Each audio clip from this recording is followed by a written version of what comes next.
as you know, if you've been with me for some time, we've changed lifestyles in the middle of this channel. We were nomads, and then we started living off grid.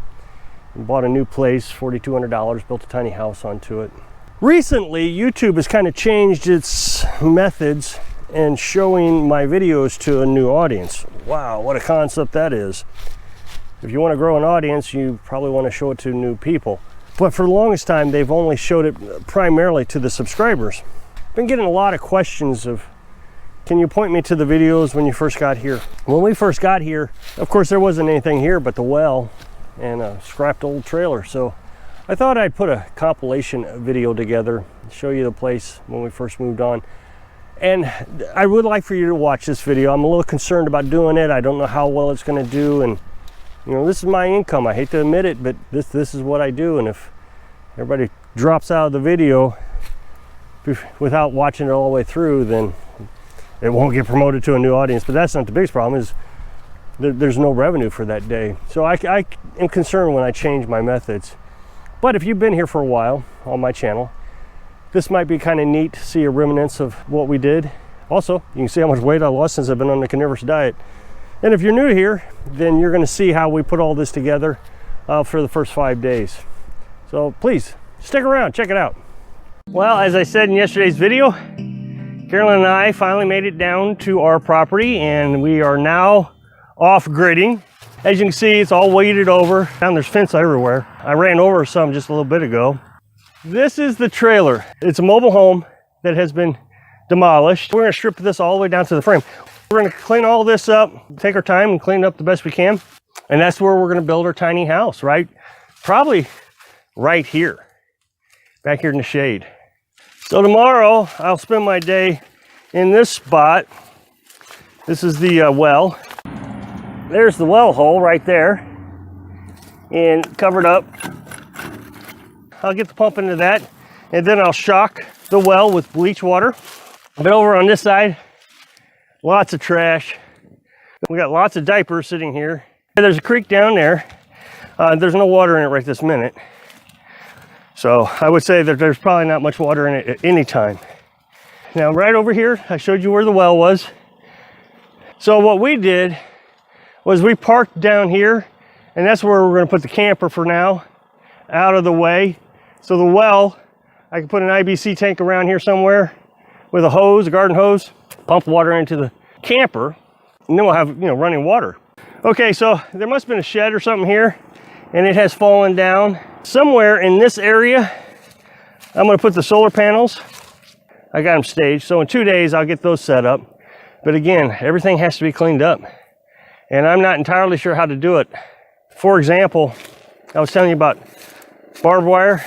It's just everywhere. So you couldn't really bring a brush hog in here because the barbed wire would get wrapped up in the brush hog. But man, there's trash everywhere. So there's gonna be a lot of work to do. Okay, so this is the other side of the trailer. You know, some of this stuff I'm gonna be able to reuse. We're okay with living in the camper for as long as it takes. So many people are upset that and unsubscribing because we're not, you know, just spending thousands and thousands of dollars overnight so we can move into a tiny house. So today, it's the first project that we are going to do on our homestead or off-grid living, little tiny house, whatever you want to call it. We got to get the well put in. Right now it's about, I don't know, 45 degrees, so easy to work in. But I decided to challenge myself a little bit more than normal. This wasn't a big enough a challenge, so I thought I'd go and sprain my ankle last night. So right down in that hole is the well hole. And so there's my pump. Now this pump's going to go down into that hole. And so what you're going to do, piece down a pipe. So the first step I'm going to do is piece this on, and then I have my black pipe. So the pipe goes on like that. This has not been heated. And so when you try to put this in, it's almost, well, you just can't do it. I don't know what you'd have to have, a press or something to do that. Take a torch, and it doesn't even take that much effort. You just torch it up like this, expands it out a little bit, makes it softer. Now, it's probably cooled off for the camera, so it may not work as well. But, yep, see, I'm starting to get it in there. Much easier.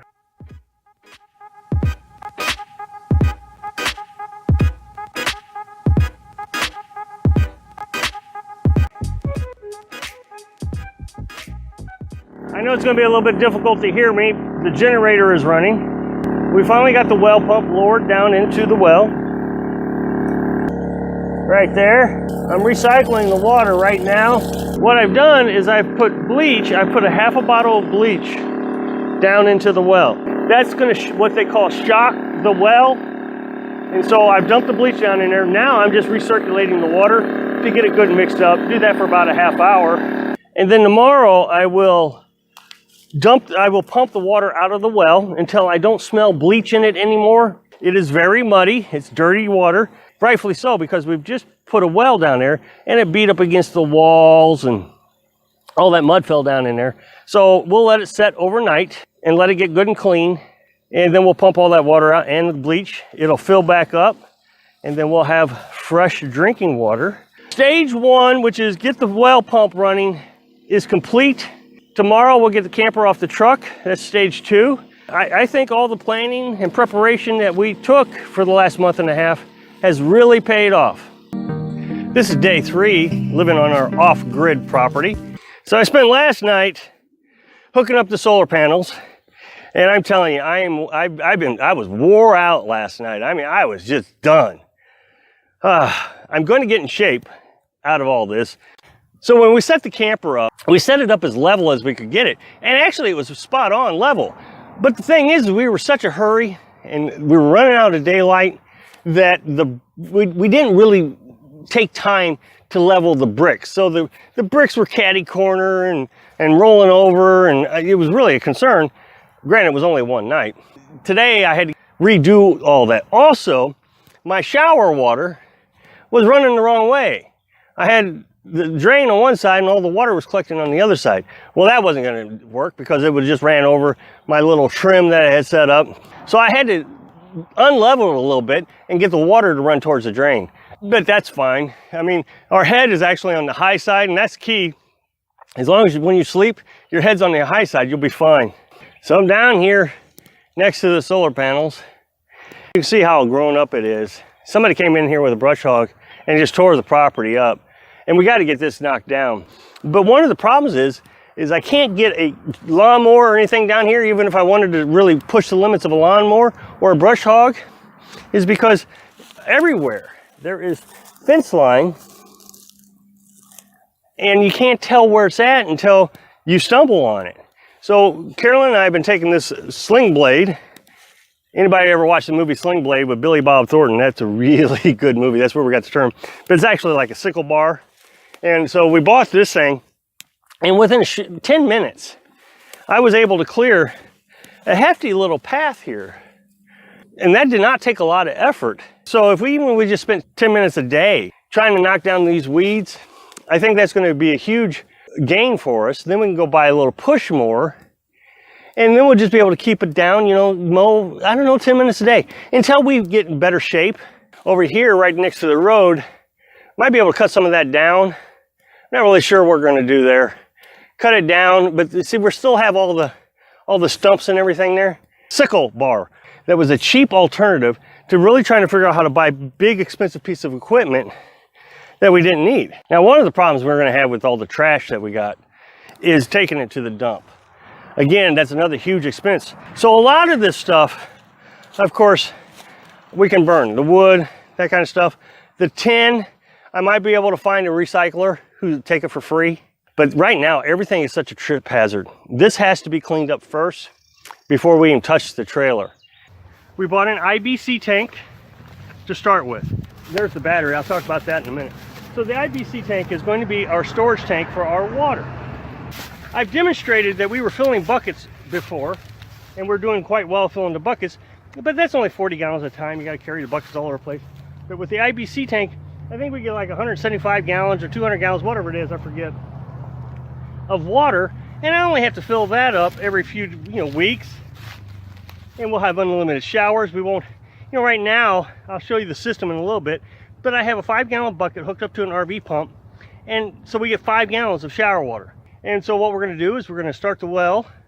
It'll fill the IBC tank once every few weeks. I'll run the water through this little filter. This filter did an amazing job, cleaned the water really nice. So in order to get the well started, all I got to do is start the generator, 2,000 watt inverter generator. It's a quiet generator. Of course, it runs full blast running the well pump. It's 750 watts.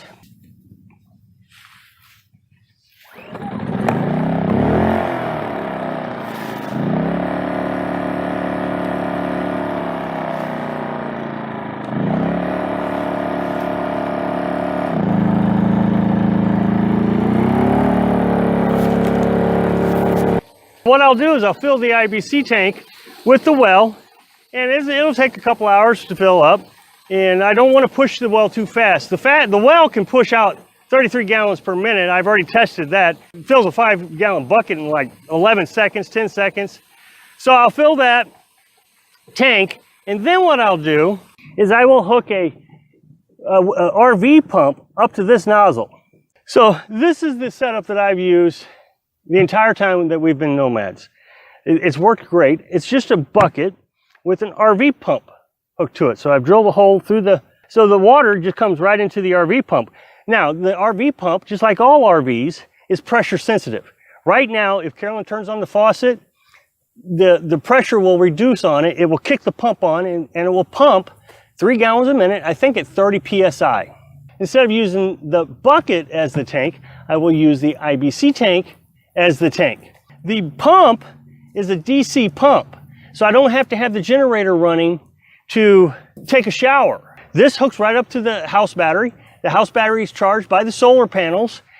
Now today I'm going to get it where we can actually pump water from this tank to our camper.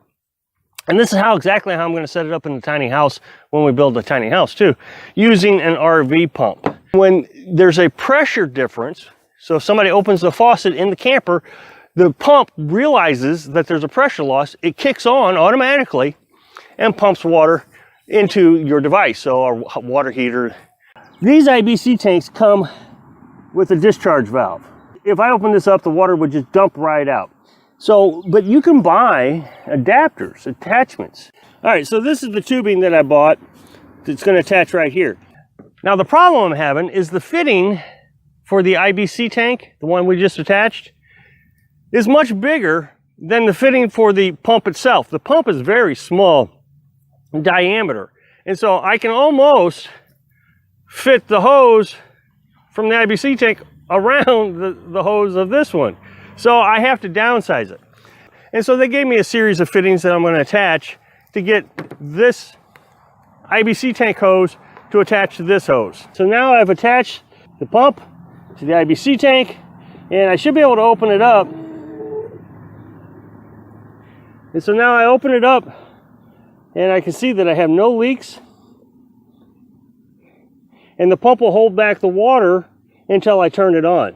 So now my IBC tank has replaced my bucket that I've used for 3 years. This is the same exact concept of the bucket idea. So now all I got to do is run the wire to my battery. And I only have to fill this tank up probably every 2 to 3 weeks. The generator will run it. Eventually I'll get a bigger inverter. My inverter is just a little bit too weak to run the well pump. My inverter is able to run the well pump. I'll just use the solar panels and the battery, and I'll never have to use the generator to fill this up. I'm not ever going to let it really run all the way down. I've got it all hooked up now, and there's the shower head.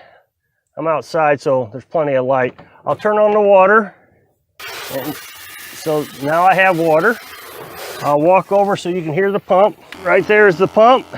In the wintertime, I'm going to buy some styrofoam, and I'm going to wrap the tank in styrofoam. I'll put a little space heater in it, 250 watt space heater that will only kick on, a few times a night. They keep it from freezing. One of the concerns I've had is that when bad weather strikes, the camper is too light and will probably blow over quite easily. We're always going to be getting this north-south wind. We got to figure out a way to strap it down. They even strap down mobile homes so they don't blow away in the wind. I'm just going to use a fence post, and I'll put one on each side. And then I'm going to throw a strap over the camper and just strap it down. It won't be the strongest thing in the world, but it will give us a little extra support so it doesn't flop around in the wind.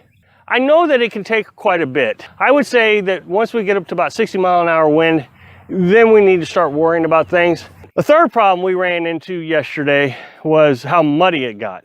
it got real muddy real quick.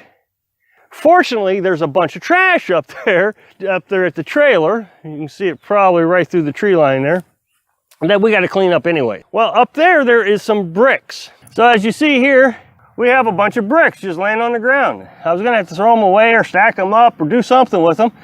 So what Carolyn and I have been talking about doing is trying to recycle as much as we can recycle and reuse what we can reuse. And well, here's a perfect opportunity. I'll carry these bricks down and make a little pathway in front of the camper.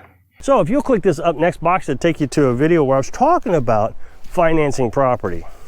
So if I can inspire you to be realistic so you can live your dreams. Thanks for watching.